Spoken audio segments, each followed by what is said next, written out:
Welcome back, everyone. Scurv X here. I want to talk about the mass mental illness of our modern day society. Why do I frame it like that? Well, because there are a lot of us walking around here like nutcases and we're not diagnosed. Being weird, being off, being strange is normal now. We ride the public transportation, say in the bigger cities, or we walk the streets, and we see people just acting strange, doing things that are like, oh, they're crazy, just keep it moving. And we accept this. It's almost like waking up and having sores on your genitalia with purple ooze coming out. Oh, well, that's just something that'll disappear. No, there's a reason that you're concerned about this, but nobody's concerned. I mean, some of us are, but it's like, well, let me just get home safe. And as long as that crazy person doesn't mess with me, right? And it piles up. As long as it's over there, as long as it doesn't bother me, until the nutcase is somebody in your family, in your household, or even you. Sanity. It's like, it's getting harder and harder to hold on to sanity with every passing year in this world as it is. And the best thing for me is to stay away from a lot of these energies. And the funny part about it is that we need each other. We need each other badly. We're made to be with each other. It's the first time that I learned is when I came out here to the Abri Botanical Gardens, which is not too far from where I live. And there was a plant, there's a tree there. And the person who was giving us the tour told us, he said, listen, this tree, it can't bear fruit unless it has the male tree growing near it. I was like, wow, but the trees weren't touching. They can't have sex. They're not human beings. But there are other trees like that if you remove the male tree from being near to this female tree, the female tree won't bear any fruit. And they're not touching. See, we bear fruit because we have intercourse, the fruit of our children. It's quite evident what you've been doing 9 months before, 6 months before, or 4 months before when we see that belly, no matter who you are. And if you don't have a partner, the big question is, who is it? Or who did it? But that shows in nature, that's one instance that shows that even though how could I say it? We need each other. It's the energy, even if we're not touching. And we need to touch. It doesn't have to be sexual, but we need that. But something's wrong with society, straight up. And I've been saying this for years. And years ago, people were like, well, Lance is cool and everything, but I think he's going a little too far. Now you see it. Now you see it. And it's not going to be a case of now you see it, now you don't. It's going to be a case of you might not see it now, but you will soon be saying, now you see it. And you won't be able to get away from it. No way. It feels like the walls are closing in on us. I'm not saying this personally. I'm just saying how we can't get away from how strange the world is. There's a strange emotional emptiness in modern society that many people can feel but struggle to explain. We have more technology than ever before, yet many people feel more isolated than any other time in history. We have become accustomed to seeing people physically present, but emotionally absent. The question is, how did we get here? And why does it seem like the human spirit is slowly being drained from everyday life? Really look at that. The energy, the smiles, the alive look in people's eyes, the greetings from strangers. Good morning, how are you? They don't expect you to stand there and say, well, how am I? Well, basically, My home is in foreclosure. My woman's cheating on me. I'm broke right now. I have strange itches in my private part areas coming out. And no, nobody expects that, but just the whole feeling of we're human, we're here, we're throwing out good energy, we're receiving good energy. This is a beautiful thing, but it's draining. We're mean mugging. We don't want to look at each other in the eyes. Not that you just want to go stare at people in their places where they do, but there's no connection anymore. And it's like the male tree to the female tree. If we're not connected, we can't produce the joy that we're supposed to produce in this world. And I think it's really sad because I know how to cultivate that. And the people to get around to cultivate that. It's like a fishing hole. You have to know, fishermen know where, when they get into the sea, when they get into the water, where to go because it's a sweet spot, because there's a lot of fish in this area. So we know the places to go. And so I know the places to go. I know the people to talk to that I'm connected to, whether they're physically close to me or not. I stay connected to the real ones. And hopefully I'm a real one for other people too. But I'm noticing that now. It's like the supermarkets today, they're not even stocking up as much. And that shows that there's an upcoming famine. There's an upcoming tight time coming because they know people will not be able to afford certain things. So they're not going to stock up, not just what's evident on the shelves, but in the back, so to say, in their warehouses. I'm not trying to get off the subject, but I just want to get this one out. You take a big place like Walmart, Home Depot, whatever, but let's just pick Walmart or Target. They stock up according to what they anticipate. They're not going to wait for the shelves to get empty to stock up again. So when they don't stock up in the back or in their warehouse, they know that people are not going to be buying as much of certain products, so they don't stock up on it. Does Walmart stock up? Let's make it simple. Does Walmart, for example, a big box store in America and other places in the world, do they stock up on Christmas trees in January? Who's going to buy a Christmas tree in January? Maybe they might stock up on it in October, November, because they know that people are going to come out there and look to buy it. Are you going to sell bathing suits in the wintertime in a cold place? Maybe you can find a few and get them on sale cheaper, but they're going to start selling bathing suits in the spring or late spring, right before the summer, in a place that's cold. In a place that's warm, well, maybe it'll go around. What I'm saying is that we don't have much stocked up anymore, and it should be overflowing. It shouldn't be lean like it is. It's like love, joy, connectedness that is so low that we're seeing it in our everyday world. And if you don't feel it, I'm gonna say it. I'm sorry. Get mad. Something's wrong with you. Something's wrong with you if you don't feel the lack of it. Not that you're desperate for it. You may have your own fishing hole, your supply, a good family, a good social circle. But when you step out into the outside world, you have no choice but to notice how dry the world is. You see it, but you don't feel it. Now, I'm not in New York City anymore. I haven't lived in New York City since, I moved. The last time I was in New York City, I sold my house there April 5th, 2001. But in actuality, I moved down from New York City to Orlando, Florida in February of 2001. And I went back and forth between Orlando, Florida and New York City in the process of selling the house, right? And even then, I noticed it.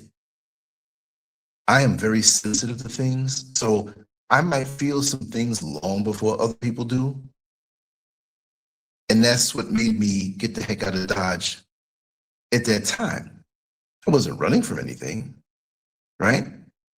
But I thought I'd find better elsewhere because me being a lifetime New Yorker, I'm living in West Africa, but I'm still a New Yorker.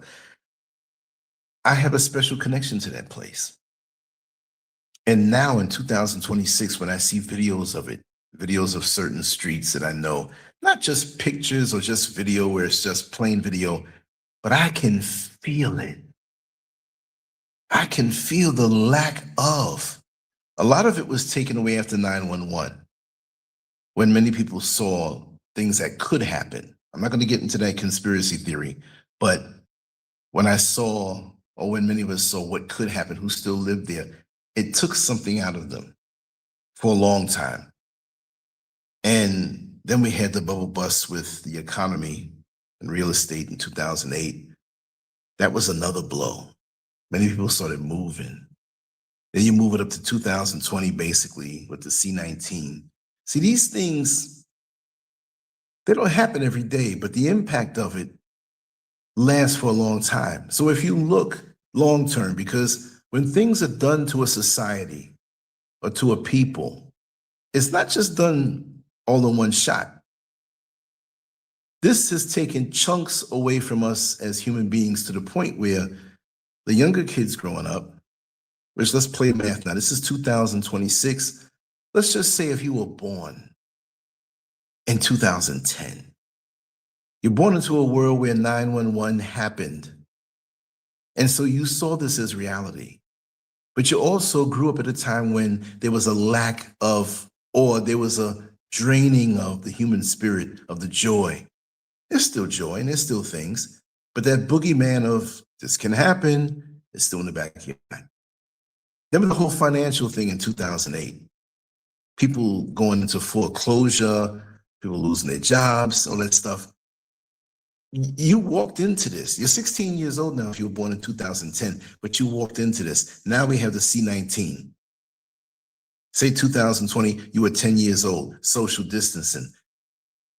The way you see the world at 16 years old in 2026 is a whole lot different than the way I saw the world as a 16-year-old in early 1979, right? And, oh wait now, yeah, no, April. Okay, yeah, 79, April. Then I turned 17 in 1980. Okay, so it was after April of 79 when I was 16. Whole different world. There were eruptions between countries and wars and rumors of wars and disputes and the forever thing in the Middle East and what they call the Middle East, which we know that's not that, it's Africa. But it was a whole different world. The music, the culture, the dance, and the fun. The pre-crack era. It was different. I can go through our recent history, right? But all I'm trying to say is that every few years, there's something that comes and takes a blow, it takes a chunk out of the human spirit for most people. Even when you maintain joy, you're filling up a bucket with joy that has a hole in it. It doesn't hold as much. When I see many of my friends, associates, old schoolmates dying, getting killed, going to prison, it's too much. My world, where is it? When we were younger, we would say, you know what? I wish I can stay up late, but my mother won't let me stay up late. I wish I can go here and go there. I wish I had a whole lot of money, but I got a little allowance, or I have to ask my parents or my mother or my father for some money, and it's never enough, whatever. When I get older, I'm going to have a nice car, a nice place. I'm going to have money. And you think that now you get older, You have a little more money. Now, you know what bills are now, right? So that takes the joy out of it. I'm making this couple $1,000s, but I got this big rent, this big mortgage. I got to pay for my kids, or I got to pay for this car note. So you're like, hey, wait a second. I got this, but it ain't all that.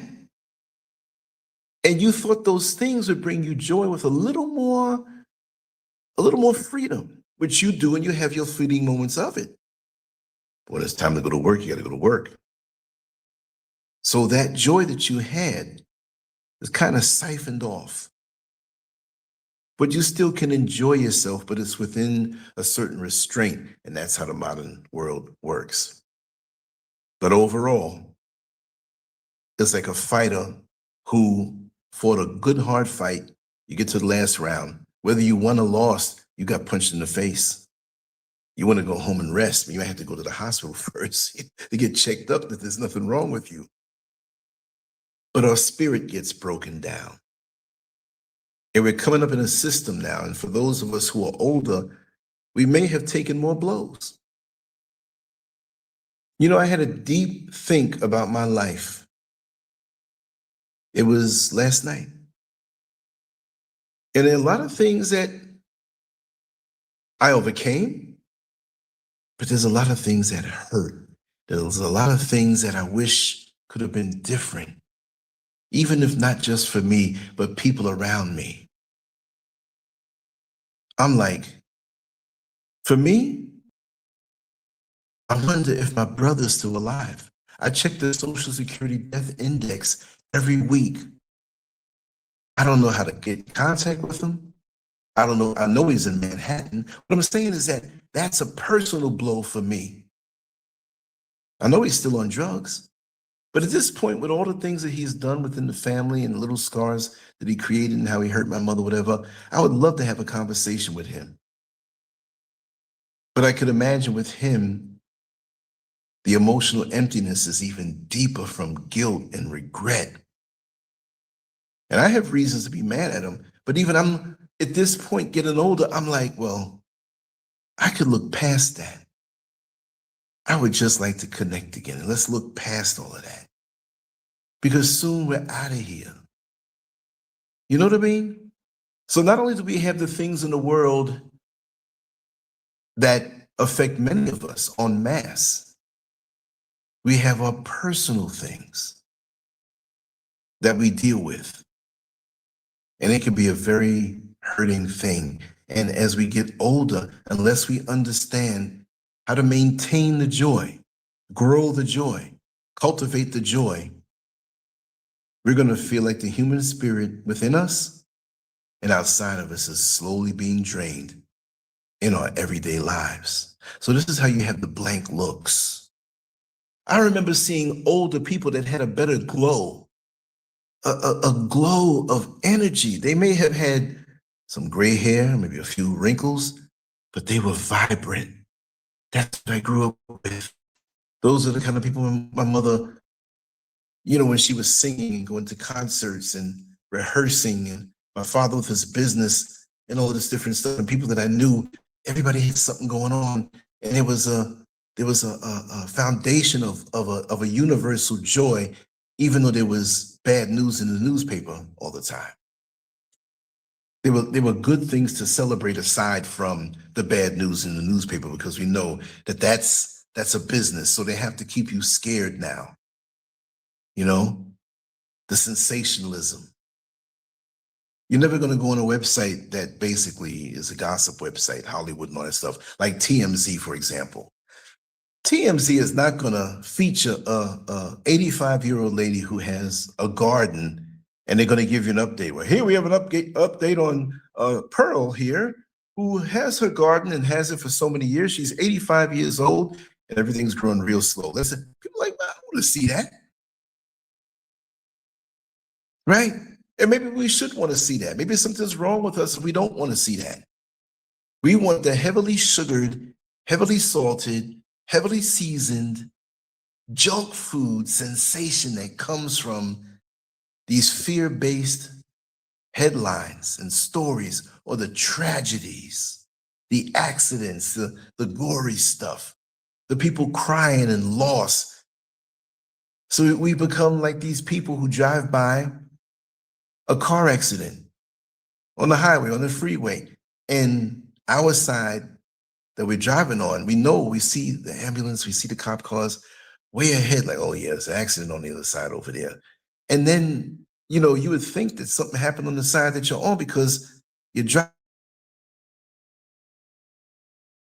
At some point it happened to you in life and you didn't realize, you say, man, the highway's not jammed. These people are eyeballing. They're eyeballing everything.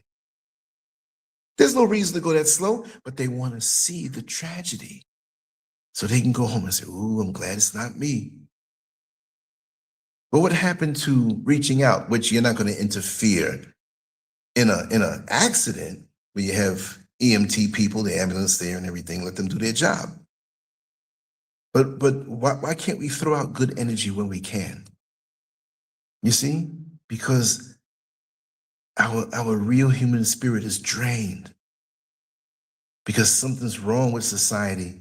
We feel it, and a lot of us don't even know the reasons. A lot of us don't even want to think. We want the next stimulant. And this is what's causing so many of us to go for the drugs, the escapism, the alcohol, the anger management issues. We want to fight everybody because how our lives are going, the sex addictions, all these addictions, different things, gossip addictions. You want to hear the dirt on everybody. You see, one thing is, number one, we don't speak to each other anymore. So how are you going to have a connection? Because there was a time when people greeted strangers. Now we don't even greet the people we know. People say good morning. Neighbors knew each other. Communities felt alive. But today, many people walk around with their heads down, avoiding eye contact and avoiding interaction. Even simple acts of kindness have become rare. What happened to basic human warmth? What happened to the feeling that we were all connected in some way? I've said this on other shows, that by the time I got maybe it's a different number I'm saying now, but it's just pretty much the point that I want to make. 10 city blocks away, meaning that growing up in New York City, it's a block, a street, whatever. Folks way out in the country out here don't understand when you say blocks. It's something different. But 10 city blocks away, I began to feel at home all the way, even in certain pockets all over the city. It was unique to me, like a heat map, right? It wasn't just, okay, my house is here and the darker areas mean I know more people.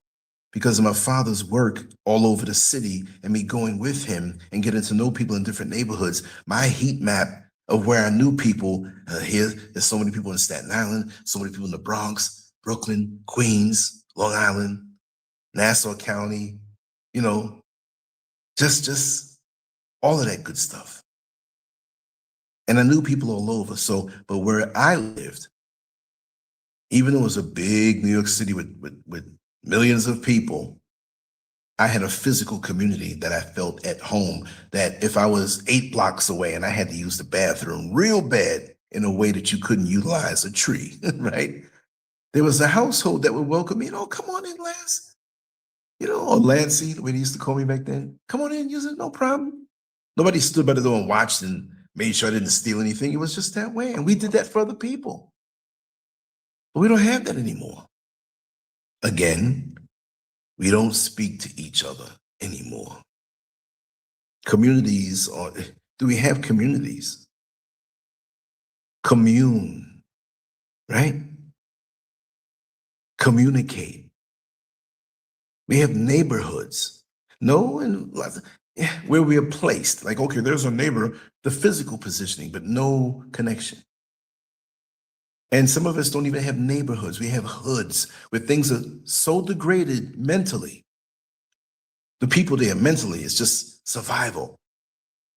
And there are people who enjoy being in the hood. There are times of lightness and joy and laughing and whatever, but it's a lot of mental poverty. Physical poverty, yes, but a lot of mental poverty. The drain of life, money's lean, people are in survival mode and all of that stuff. And it's just, it can be something that stamps your soul and embeds like a tattoo, a spiritual tattoo of poverty. You see what I mean? And so now, when you have children growing up in this world as it is that don't know joy, then what's going to happen? What are we going to do? How do you infuse them with that community love? You can't, because it's not there. You can't, right? But I tell you, social media, it promised connection, but delivered isolation. Now we can say that because we've been involved with social media for a very long time now. And I said this the other night. Facebook came around when? 2004, and YouTube came around in 2005. They're not the only culprits, because we had MySpace before that, Black Planet before that. The Black Planet was not one of the demons of social media.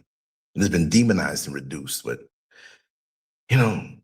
social media was sold to us as a tool that would bring people together. Instead, it often keeps us distracted from the people sitting right beside us. Think about that. Many people know neighbors. We spend hours watching other people live while neglecting our own lives. We're connected digitally, but disconnected emotionally. I got to say that again. We're connected digitally, but disconnected emotionally. I was speaking about the power of a hug. I'm not talking a lustful hug, y'all, where the man is just trying to get up on a woman and press up on her in some kind of twisted way. If it's mutual and consenting, that's a beautiful thing if you're involved with each other. But a love hug. And you hug this person. You haven't seen them in a while, or maybe you have. And you're about to part. Maybe you just got there to a restaurant date or a function, and you hug them.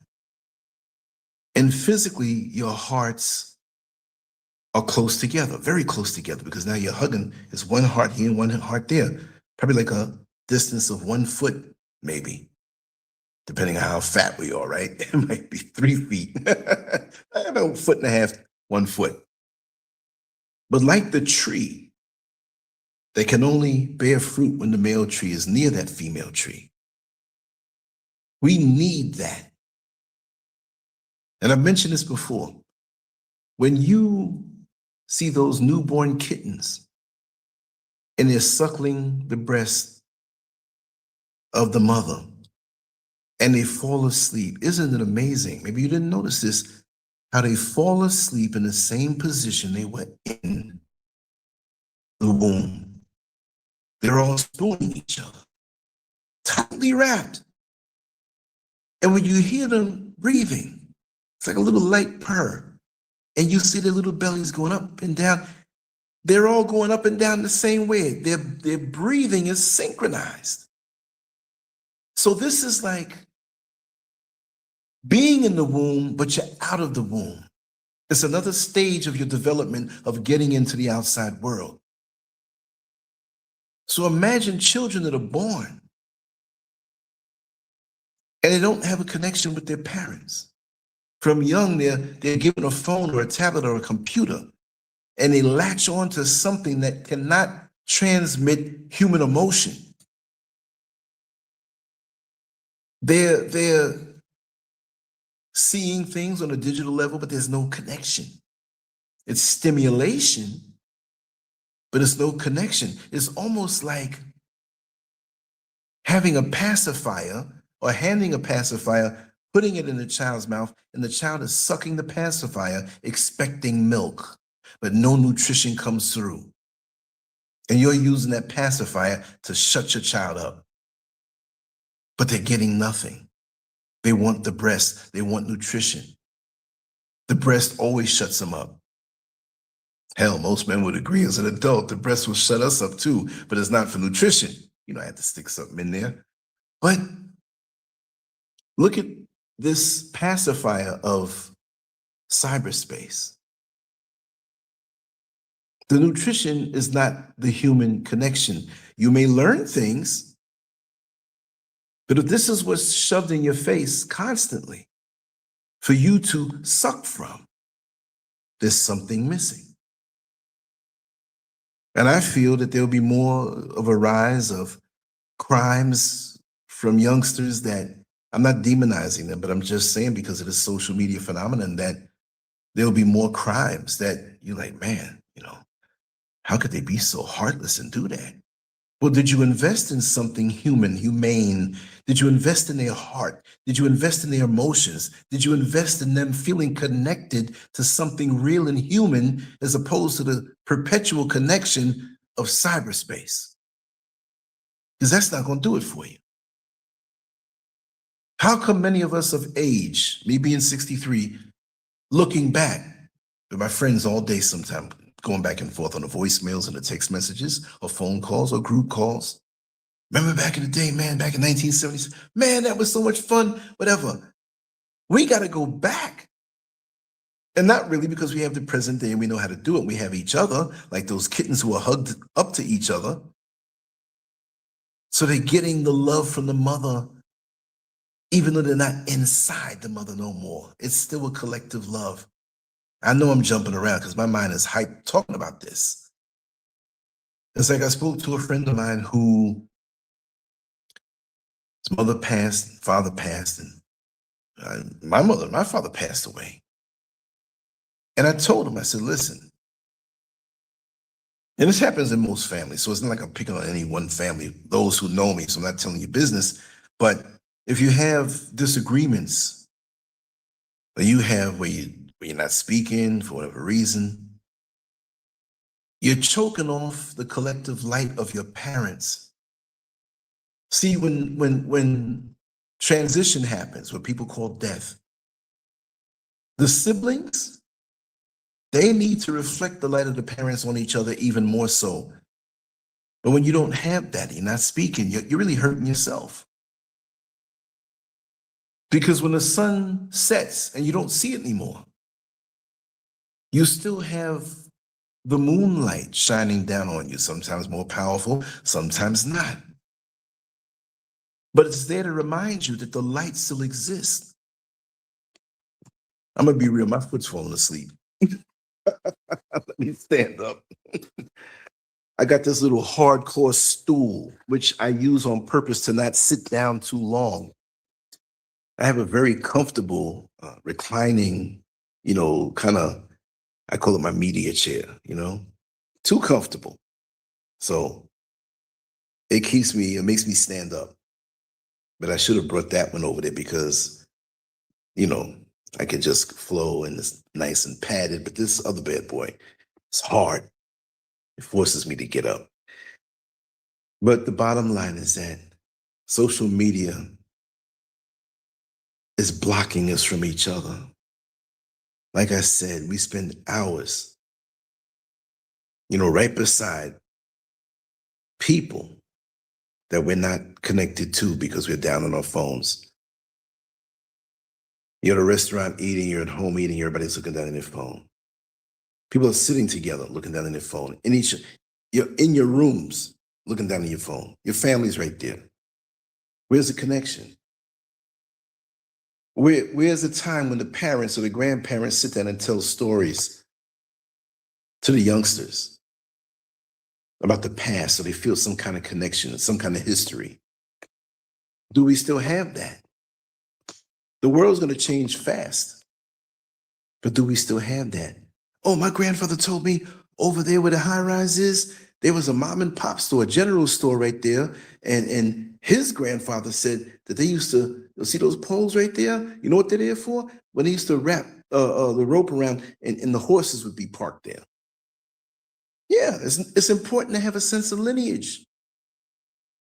But we're looking out to the digital world. And I don't know, we're disconnected from each other. There are things I would love to ask my mother. There are things that I would love to ask my father. And they told me a whole lot. But now that there are less people in my circle as far as genetically family, I have a big family spread out all over. But I lost contact. The contact was lost before I realized, and we didn't have social media back then. Just address books and numbers and things that can get lost. We look at our photo albums. If we do have a photo album now, do we have photo albums anymore? Actual pictures in a book sitting on the coffee table that we can open up and you can show the world, oh, this is my uncle. He passed away a few years ago, but let me tell you about him. We don't have that anymore. It's all on our phones. Mommy, who's this standing next to you in the picture? Oh, let me tell you who that is. That's your aunt so-and-so from Cleveland. She passed away before you were born, but let me tell you all about her. So that's the glue that holds us together. And I heard this video a couple of weeks ago where they were speaking about how in 100 years' time, most of us will be forgotten. And that's okay. Life, you have the people around you, things go on, and I understand that. But really and truly, will it take 100 years now? We have all the ability to take pictures and all of this stuff, but as disconnected as we are, will it take 20 years before we're forgotten? Or just your lifespan, right? Or the lifespan of those behind you. But if you're disconnected from them, how connected will you be for them to even remember you? We have all these ways of taking pictures and videos and hearing a person's voice, but will that last? I never heard my grandparents' voice because they were all passed away. By the time my grandmother on my father's side, I heard her voice over a phone call because she was in Jamaica and I was a newborn a couple years in and she died.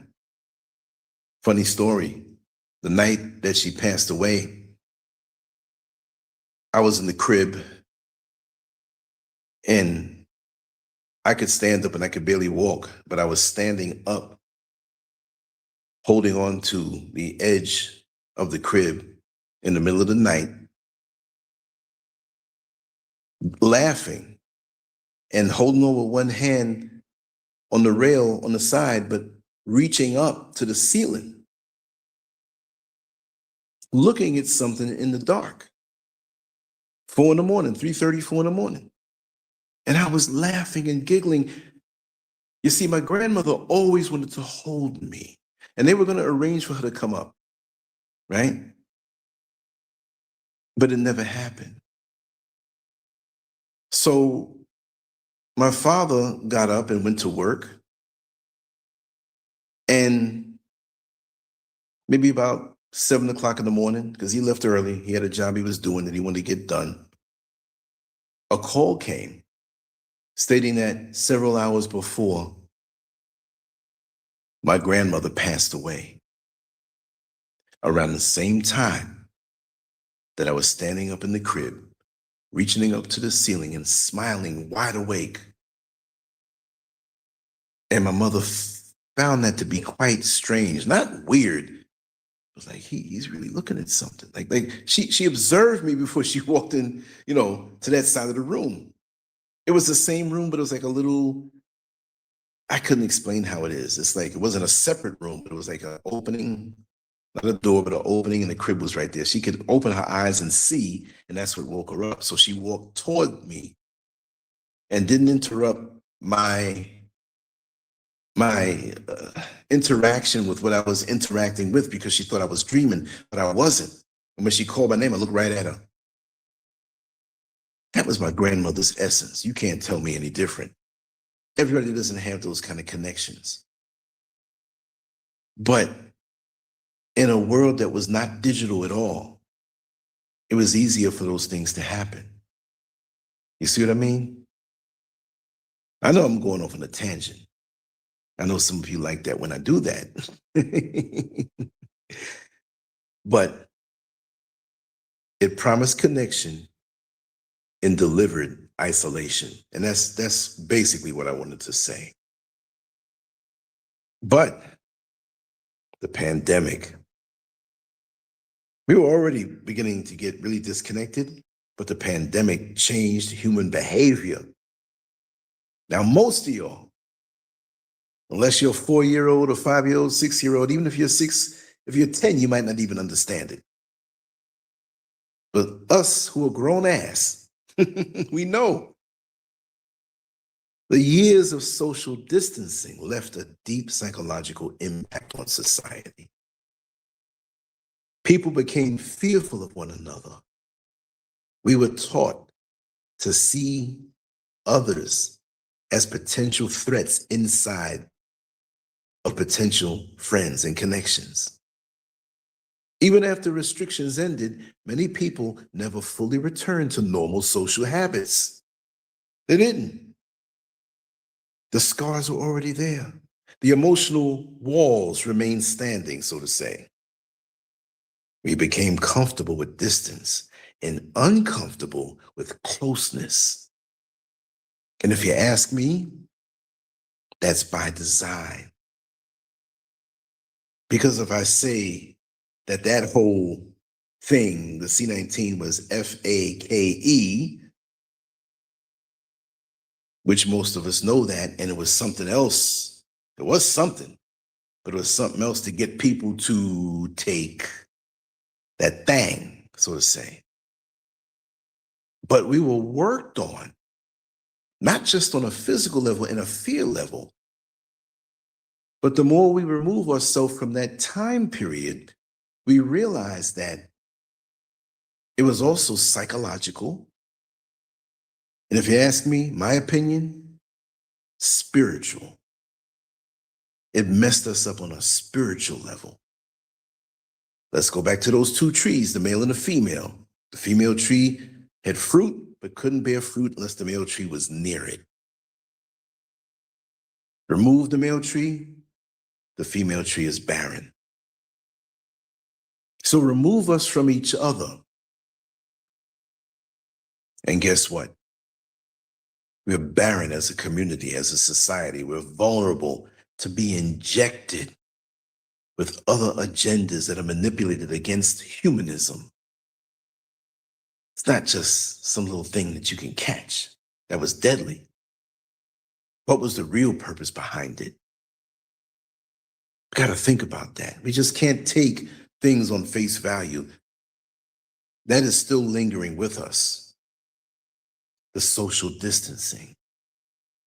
You look at the fear-mongering in the news. It's not just the social distancing, it's the news, it's the media, it's what's pounded in our head, it's us being disconnected, it's us not being connected enough to create community anymore. We have neighborhoods, but we don't have neighborhoods. We don't even know these people anymore. We're strangers living in boxes.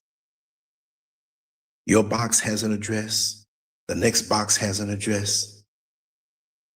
They've turned our homes into coffins. Our guards are up when we're outside. We come to our coffin. Hopefully it's not. I'm just saying that, being dramatic and letting people know that for many, it is a coffin. We're already dead emotionally, spiritually, mentally.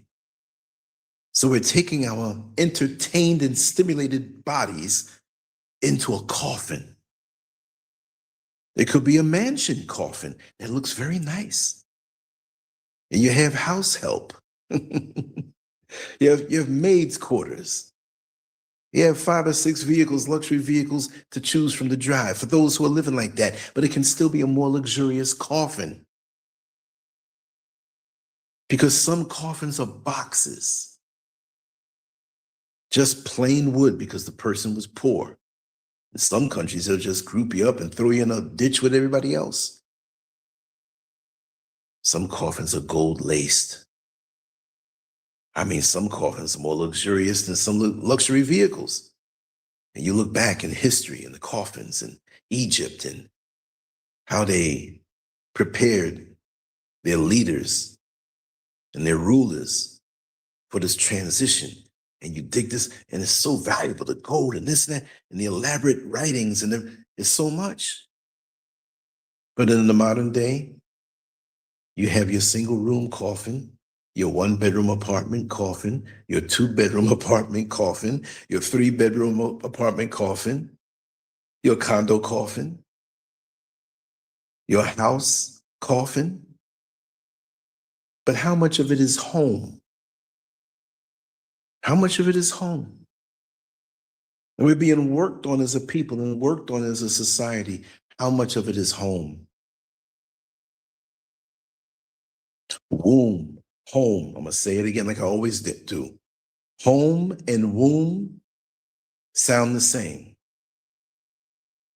When you're in the womb, you're protected, you're fed and nourished.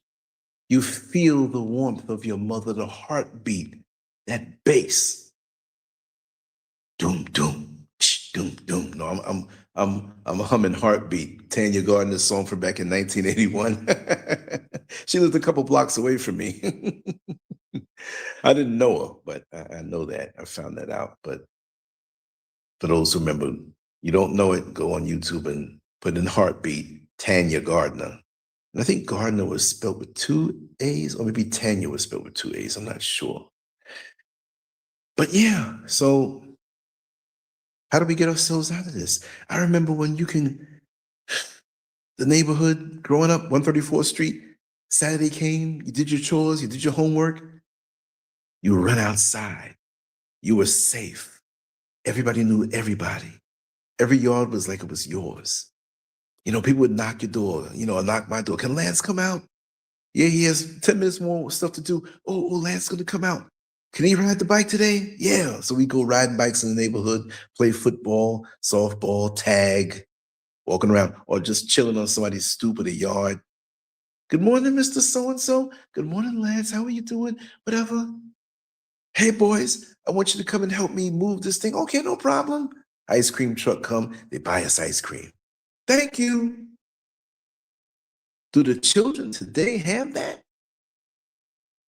You got so many pedos walking around. I mean, they were around then, but you don't want your child to go outside. Go outside, they can get snatched up. Those are the first thoughts in your head. It's crazy. Uncomfortable with closeness. You could be disciplined by someone else within your circle that knew you. And you'd get disciplined again when you got home. Let me take a sip of water, y'all.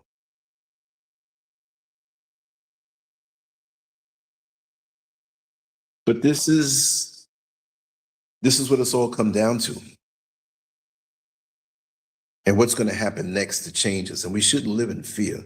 What we should think about is living in fear of disconnection and desperately gravitating toward each other and ironing out our differences and false perceptions to eventually be like those kittens who are all spooning each other. I'm not saying we got to lay down on the ground and spoon, physically.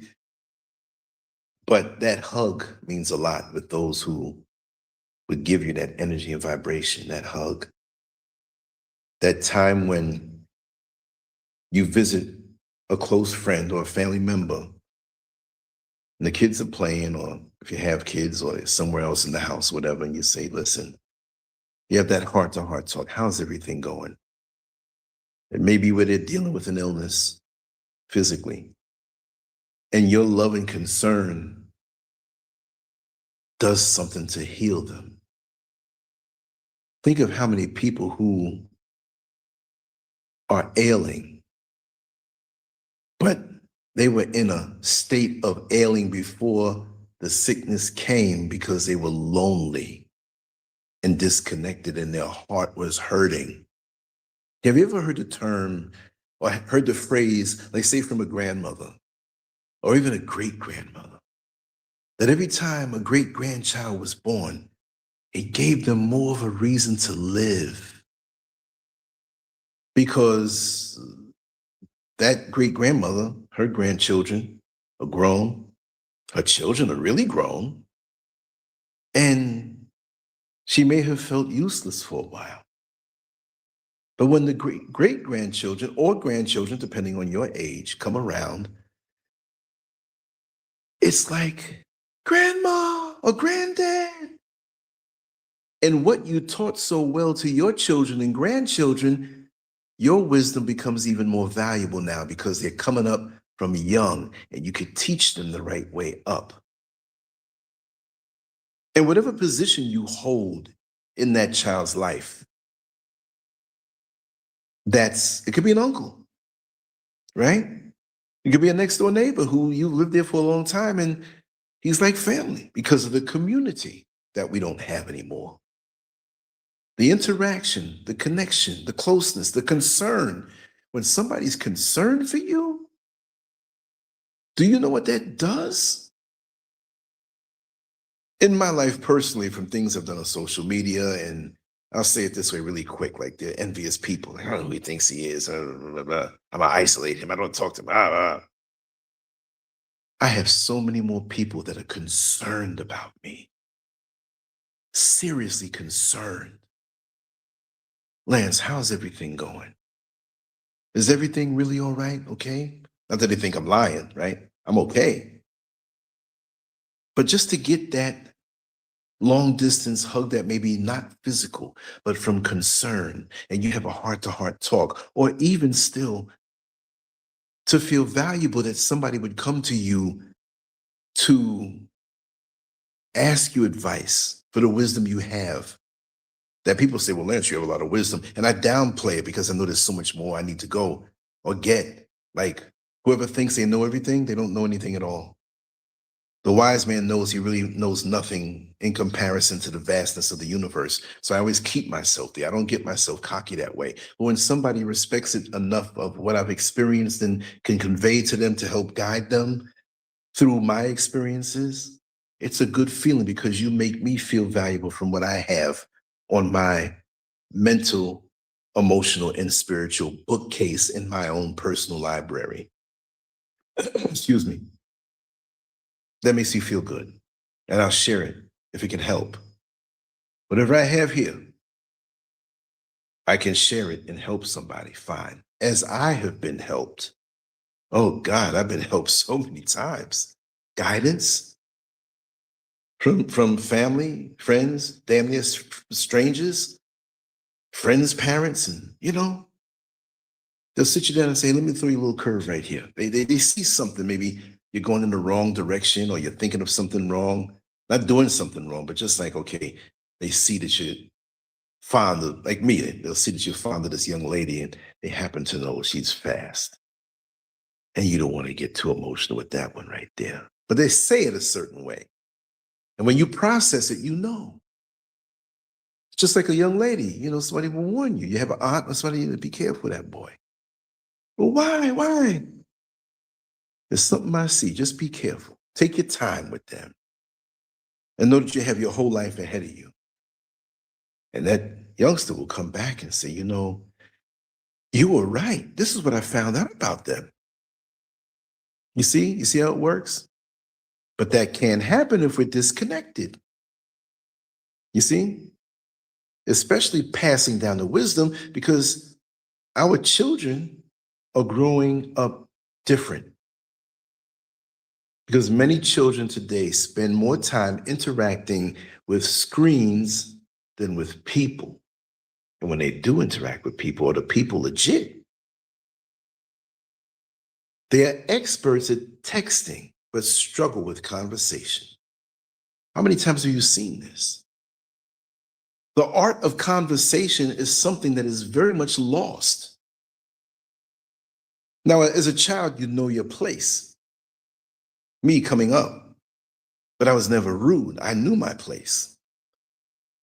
But if my parents had their friends around, I was always allowed to be around them. I'm playing with some little toy. I mean, I'm 4 or 5 years old. You know what I mean? You get a little older, 8, 9 years old, 10 years old, you're still there. They're not talking about anything that you can't hear.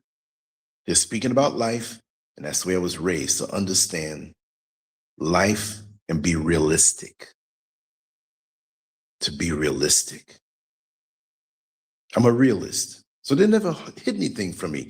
If they talked about something I didn't understand, it was like later on, Mommy, Daddy, when you mention this thing about, this or that, what did you mean? Because they know I'm learning. I was around a lot of intelligent, righteously adult conversation.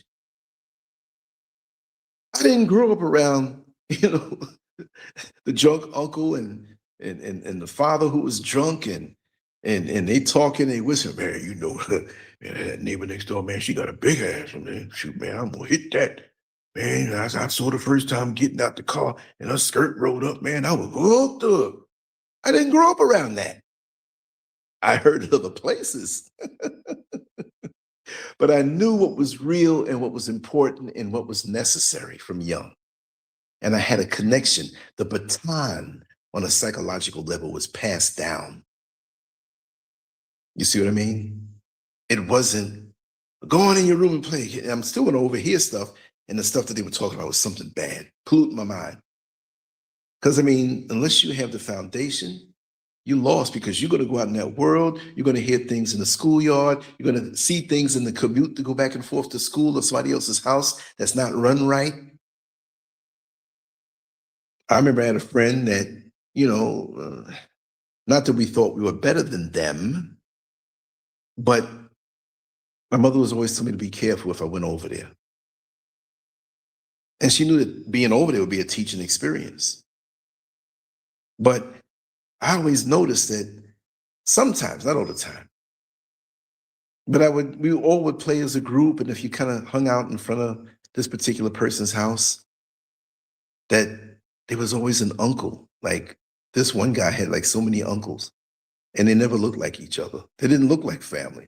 And I used to wonder, how come, I'm not gonna mention the name, my friend, how come so-and-so's mother always hanging out with the uncle, but he can't go inside? So you know what that was? I told the poor kid that was the uncle.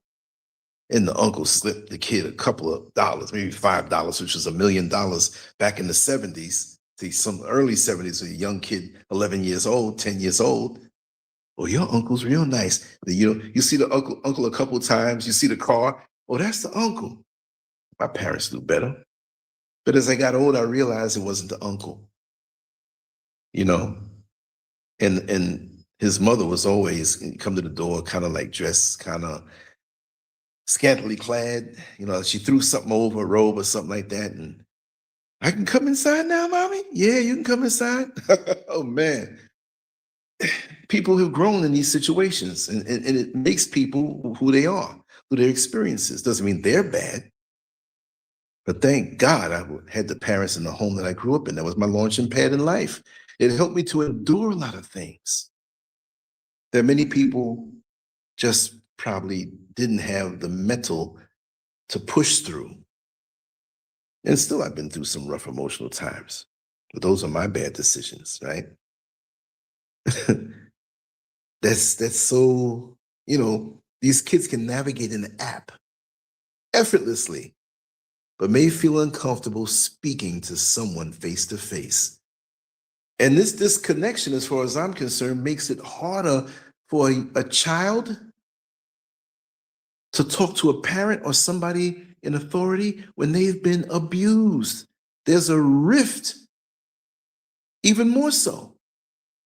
They're not talking anyway or opening up. And a lot of us as parents or older folks, in the circle of a child, to say, how are you feeling? And to observe the signs when they withdraw from normal activity, and you're so caught up in the bills or your relationship or whatever, your status. And then we got parents who are online and on social media more than the daggone kids, taking selfies and Let me put my makeup on so I can look good when I take this picture. But your child is suffering and being touched. We're all connected digitally, but don't have a damn clue what's going on in our own inner circle. You see what I mean? And that makes no sense. Our children are being raised in a digital environment that's shaping how they think, communicate, and build relationships. They're letting the digital world teach them this. What happens when an entire generation grows up without enough real world social experience? An entire generation, and they're going to interact with each other. That's dysfunction to the millionth power.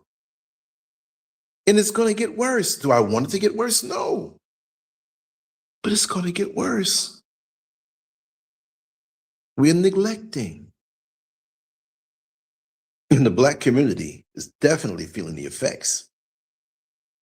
As a Black melanated African man, I have to speak about the community worldwide, and more so in the more populated places of the world, the Western world, so to say. I got to speak about those things. The Black community has always survived through strong social bonds, family ties, neighborhood relationships, churches, gatherings, and shared experiences. The front porch, the cookout, neighbors leaning up against the fence, talking to each other, waving as the cars go by. These connections created strength during difficult times. You never felt alone. Today, many of those social structures are weakening or have been smashed. People are becoming more isolated from one another. Families are more fragmented. Communities are less united. We have to ask ourselves, what is being lost when these bonds disappear? You mean we have to come up solo? I mean, you could even have family members, but you're disconnected. And this cyber world has helped to disconnect us. You know, in the Black community, when somebody suggests that you have to go, maybe you need to go get therapy for that. I ain't crazy. I ain't going to no damn therapist. The hell is wrong with you? See?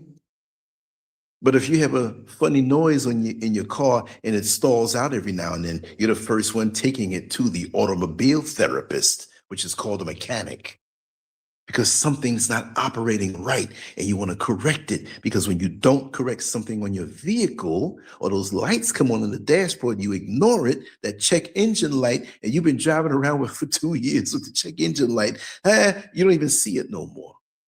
It's part of the normal dashboard. And then one day you hop in your car and nothing works.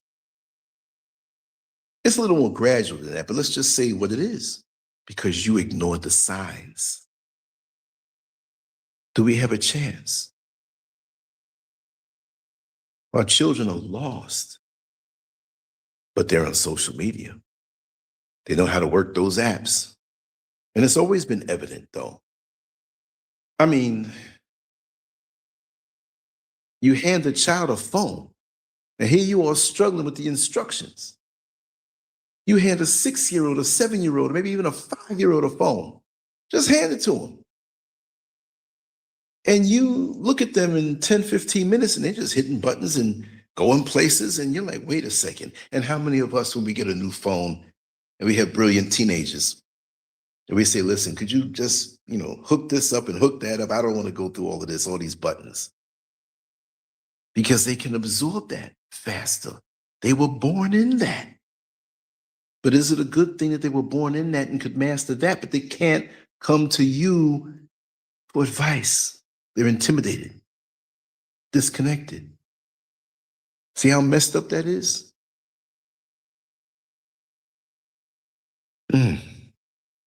It's not good. But also, like I said earlier, and I'll say it again, the loss of human touch is really a real problem. For those who don't understand it, I have to say it again, and we all understand it, but I have to say it again. Human beings were never designed to live isolated lives. We need conversation. We need eye contact. We need hugs. We need laughter. We need physical presence. These things are not luxuries. They're necessities for emotional health. When people go too long without meaningful human interaction, something begins to break down inside. Depression, anxiety, loneliness, and hopelessness often follow. And I would say the majority of the time, depending on how severe the isolation is, it's guaranteed to follow. And what a mockery, because we live with millions of people around us in the big cities, and we're connected with different apps, but we're in our homes that have become coffins, and we're in there lonely, scrolling for a connection that can never happen. The connection can happen through you connecting up and speaking to each other, but it could never happen if that's the only avenue, right? And then when we connect with each other on these apps and through social media, we're meeting the person's representative because they don't feel much about themselves. You see, they feel that they're less, so I got to do myself up more, pretend to be something that I'm not, because I see all of these perfect profiles out there and I've got to measure up. I can't let this person see the cracked yellow teeth in the side of my mouth. This young lady, she looks like she's interested in me, but what happens when she finds out I have a micro penis? Real stuff. Just all kind. I'm speaking as a man, right? But there are things women go through, men go through, anxieties. Now you're meeting somebody for human contact and you're feeling anxiety because you think you can't measure up.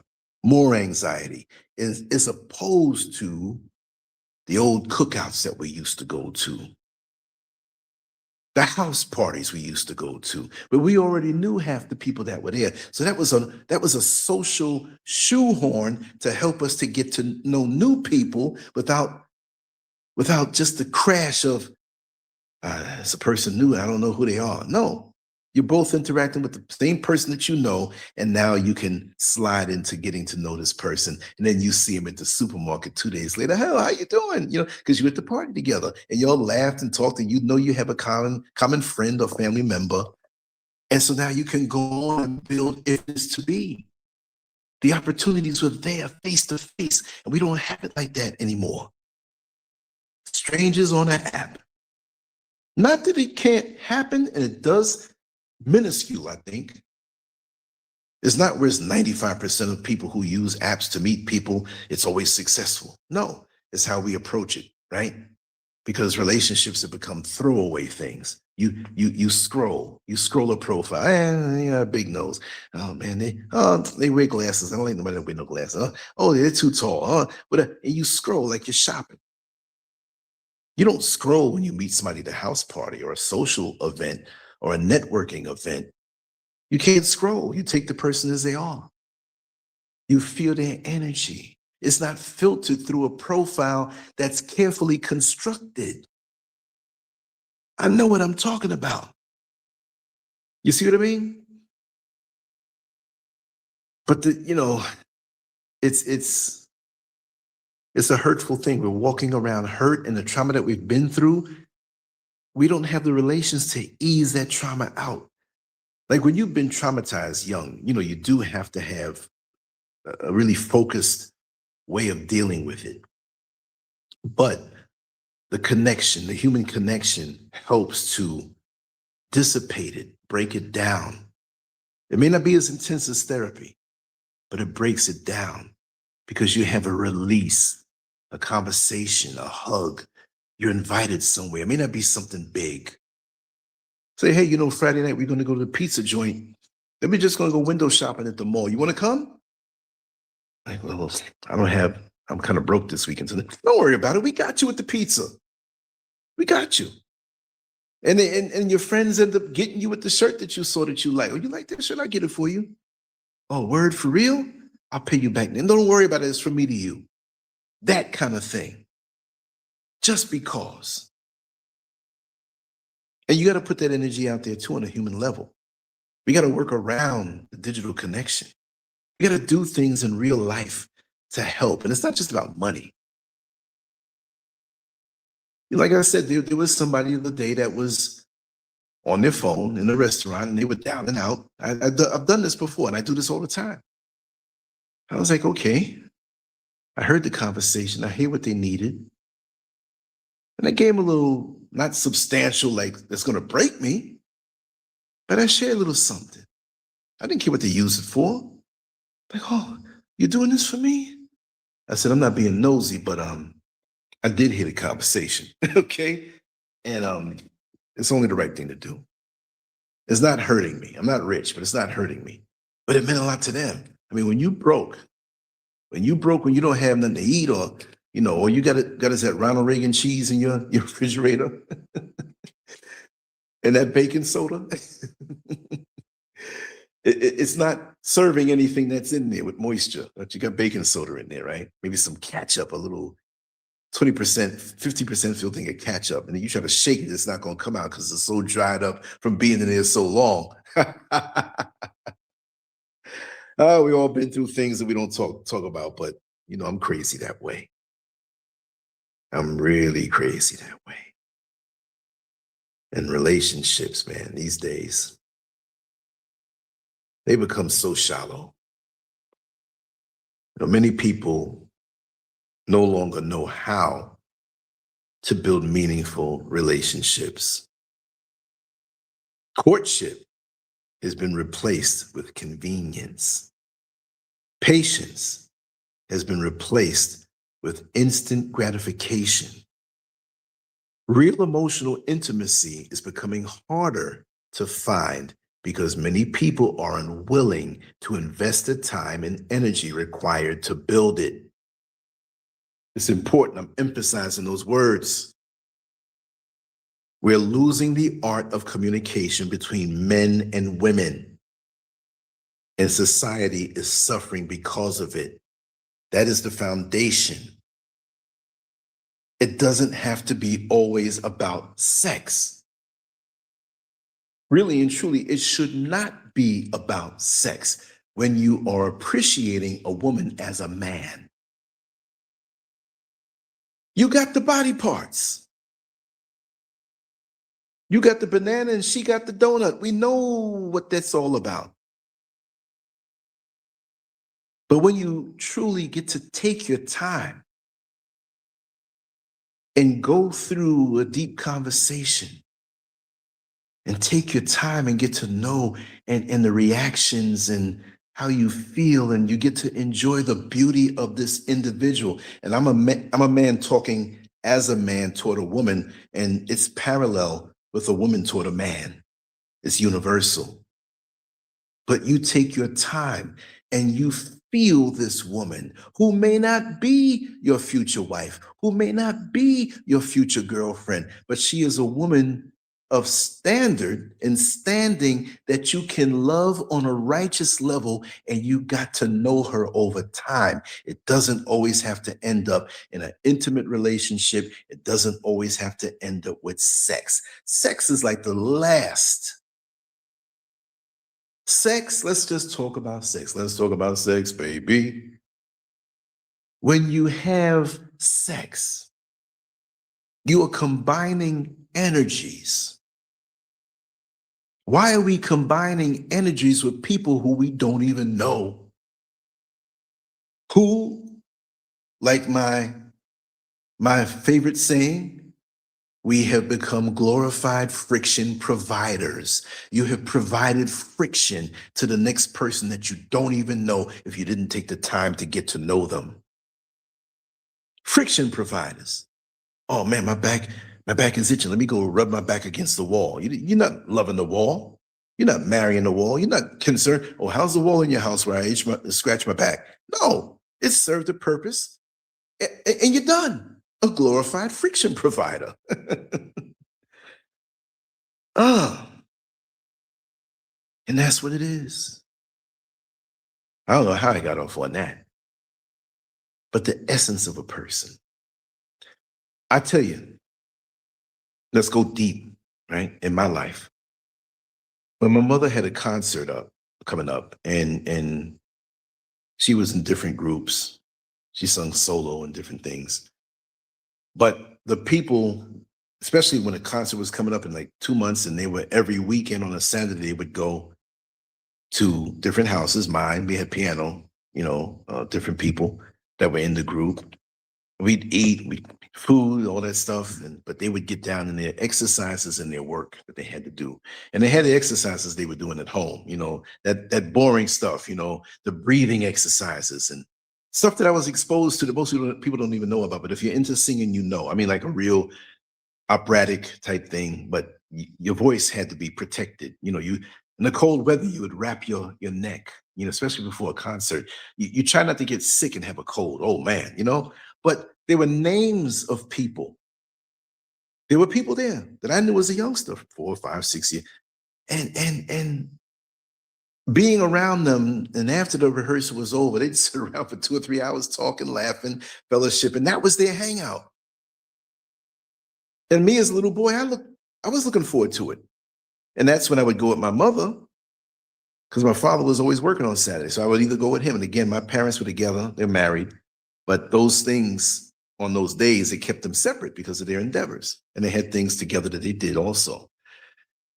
But names that pop in my head, I don't know where these people are. They're probably not with us anymore. Some of them that were up in age from the late 60s, 70s, mainly the 70s. And they were grown, 40, 50 years old. And I said, so I started Googling some of these people.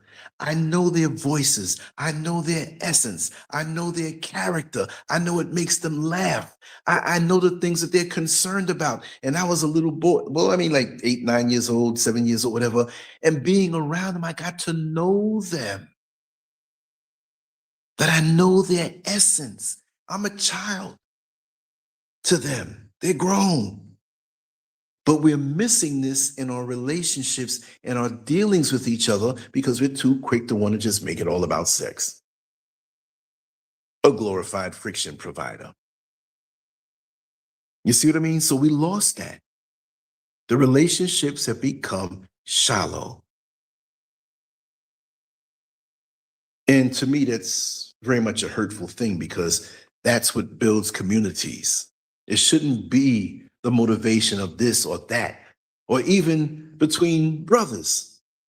Man, he owns that automobile shop, man, and the mechanics are in there, man. Maybe I can get a hookup, get to be friends with him, and I can get some free stuff done. What happened to the interest in the person and really bonding and knowing the person? There are people that I've lost contact with, but maybe I haven't seen them in maybe 30 or 40 years, but I know their character.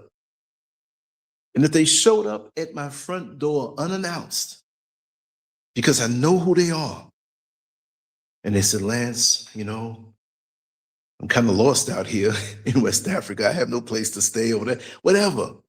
Listen, come on inside. Here's the fridge. Here's the bedroom for you. This is where I keep this. This is where I keep that. I may have to go out of town for 2 weeks or whatever. Here's a little cash. This is how we do things here in this house.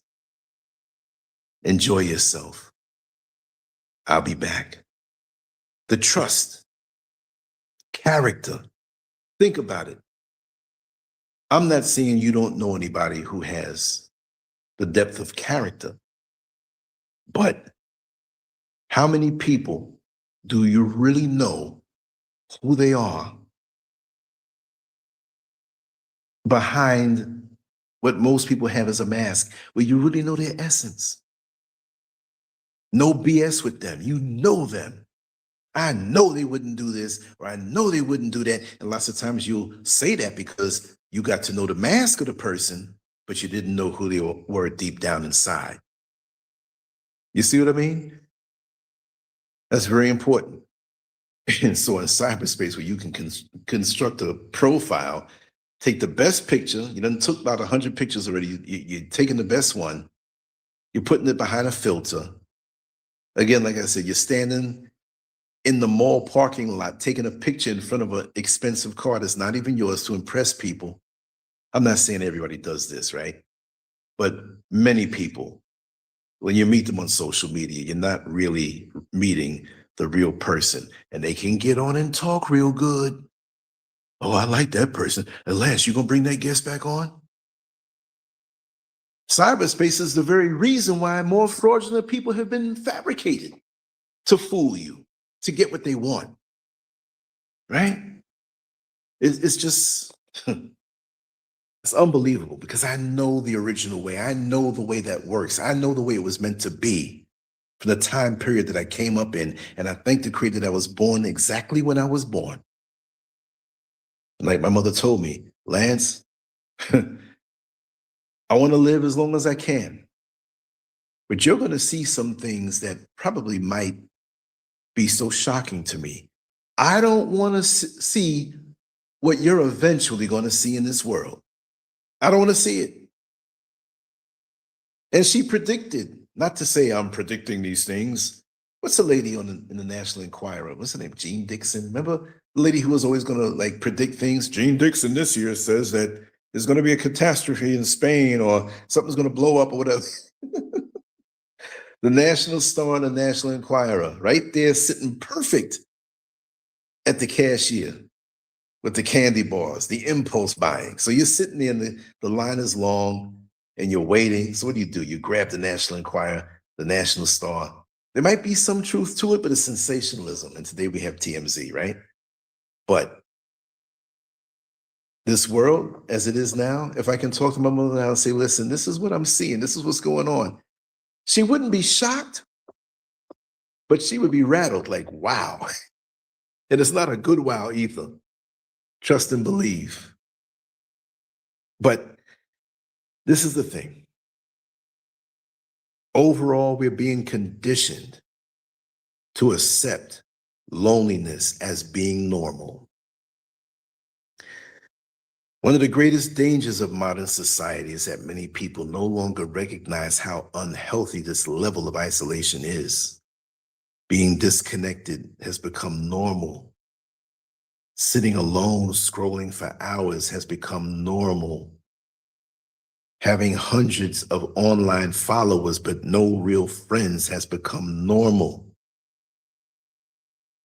We are adapting to conditions that are not healthy for human beings. And that adaptation comes at a very heavy cost. And I believe, because we need these things just as much as we need food. The human touch, the hug, the concern, the communication, just to be around with each other, like the newborn kittens I talked about. That when they sleep, they're close together and they're breathing, their stomachs are going up and down. They are feeling a love, they're feeling a connection.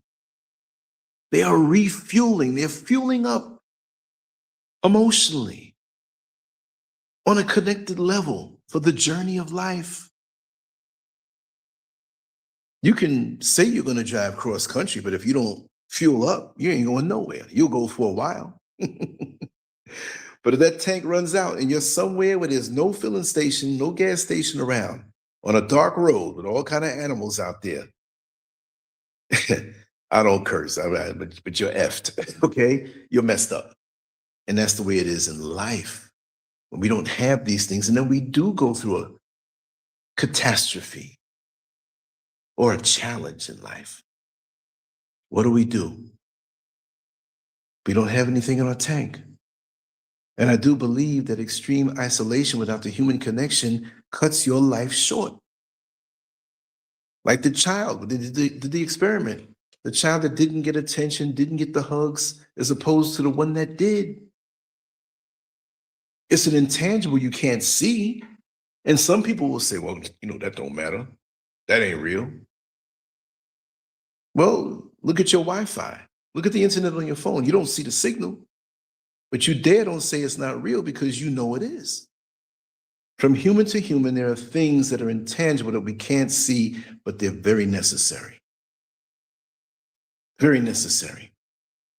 When I think back to my parents, whose energy is somewhere, it may not be where I can see it, but I'm connected to it because I was connected to it all my life. When I would look in my mother's eyes and see the love in her eyes for the world, she wasn't a fool, but she had a love, a deep love. She was a true empath. I would see her listen to people when they were talking. If they were in pain and going through stuff, it was very slight, but I would see her absorbing the pain that they had. She was a very soothing, loving person. Oftentimes staying up late talking to somebody who wanted, and you can't let that happen now. You can't give yourself to everybody. That'll run you down. When you have that type of energy, people will keep coming to you who are broken, and it's good to help them, but you can't help everybody at the expense of you. You can't, because they'll keep coming. But I saw that. Now, my father was a lot tougher, not that she was weak, but he knew how to cut that. He was a man's man. He'd help you and you wouldn't even expect it. Like, oh, damn, thanks, Or he'd give you advice, whatever have you, but he protected himself that way, kept himself strong. And my mother did too. And they kind of protected each other in different ways. So when I look out into the world now and I see the lifelessness in the eyes of many people, I know that they're not being fed in a way that they should be fed on a human level, and we have to be that for each other. The mental illness, the spiritual illness, the emotional illness, coming from that lack of not being fed. If you're not eating properly and eating the right foods to really feed you and give you the proper nutrition, it's easier for you to get sick. But the same thing on a mental level, emotional and spiritual. We just focus on the physical. Well, ain't nothing, he didn't look like nothing was wrong with him. You can't tell until you get to know the person. But we must reclaim our humanity. The solution begins with simple actions. First of all, put the damn phone down. Speak to people directly. Take a walk sometime. Rebuild community. Give yourself 2 or 3 hours and say, I'm going to walk around the neighborhood and I'm going to talk to everybody I see. Not pushing up on them. But spend time with family. Learn how to listen. Learn how to communicate again. Let me tell you something.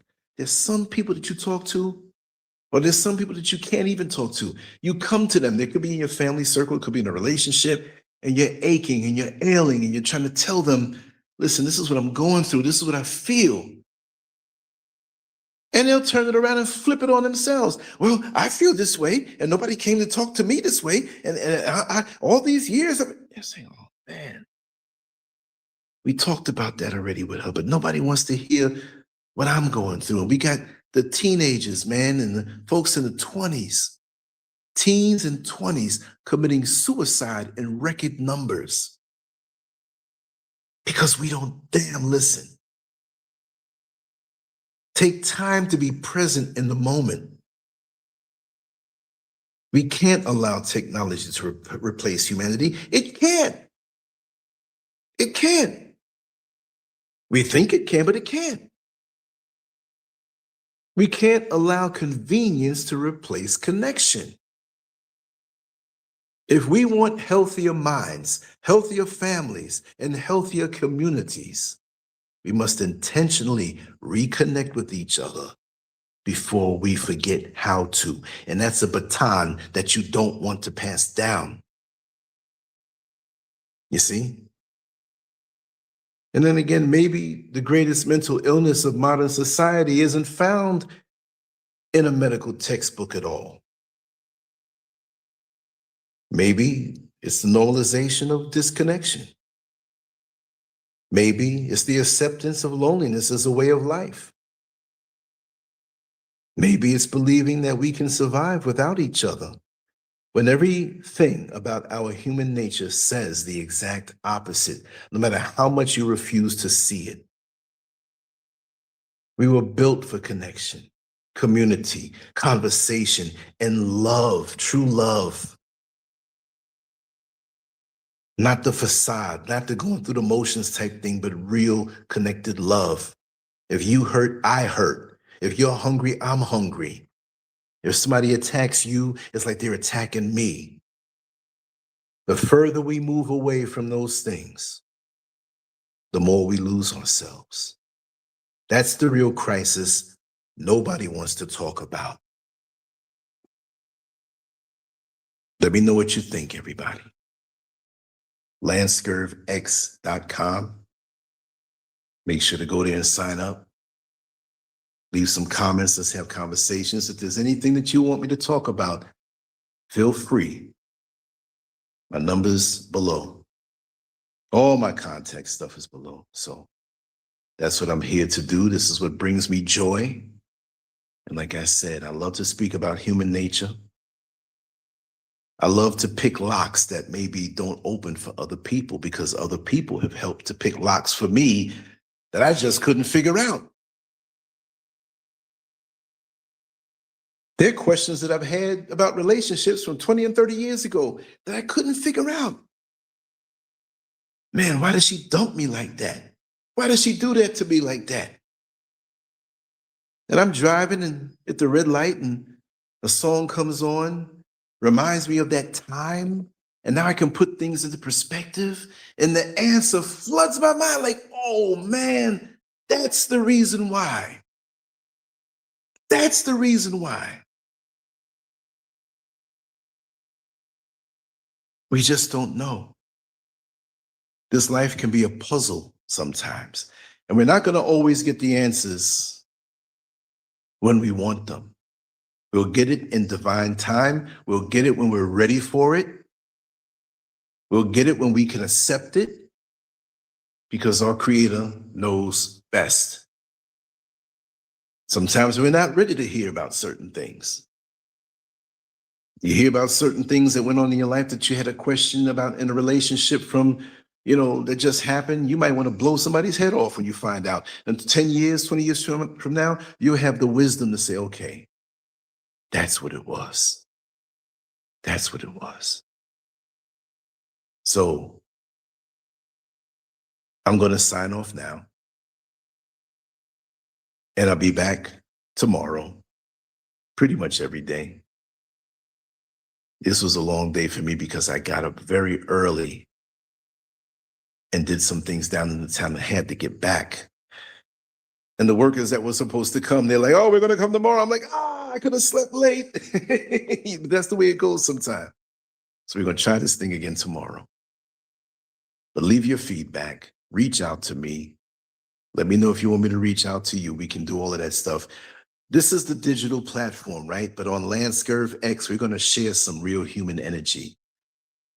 Many of you leave some really great comments. And let's go deep, and I read all of them. If there's something I can extract from that for something to talk about, I'm definitely going to do it. I'm going to let the spirit lead me that way. But I truly participate. Of course, I truly participate. I'm getting tired, yo. I got to get a sip of water. I truly love the participation in the comments section. Even personal messages on my WhatsApp number, 407-590-0755. It's down below.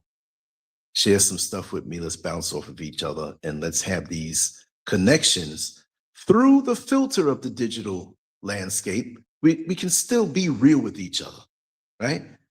Doesn't have to be the superficial whatever, And let's keep ourselves going, because the only thing we have, aside from the Creator, is each other. And we can reflect the light of the Creator onto each other like the moon reflects the light of the sun. Much love to you all. Lance Scurv out. On to the next one. Peace.